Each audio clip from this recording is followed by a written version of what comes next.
ਪਤਾ ਨਹੀਂ ਕਿਹੜੇ ਬਹਾਨੇ ਨਾਲ ਲੈ ਕੇ ਆਇਆ ਬਾਇਆ ਮੈਨੂੰ ਨਹੀਂ ਪਤਾ।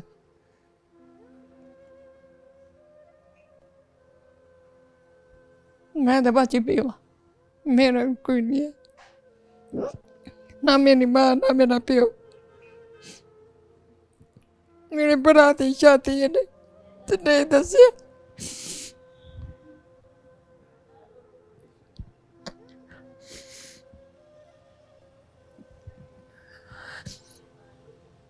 आपके भाई की शादी है? जी भाई ने बुलाया आपको? मैं नहीं दसिया ने मैनू दसिया ने बहाने नाल लिया मैनू नहीं दसिया भाजी। बेटे ने नहीं बताया? पालिया मेरी भैन लाग दे जे।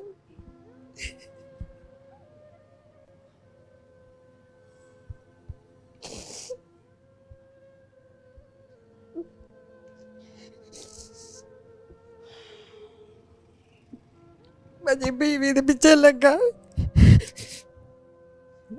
ਇਹਨੂੰ ਪੁੱਛ ਲਓ, ਮੈਂ ਉਦੋਂ ਦੀ ਰੋਂਦੀ ਨਹੀਂ ਕਾਂਦੀ। ਮੈਨੂੰ ਦੱਸੇ ਸੀ, ਮੈਨੂੰ ਦੱਸਦਾ ਮੇਰੇ ਨਾਲ ਨਾ ਦੇ।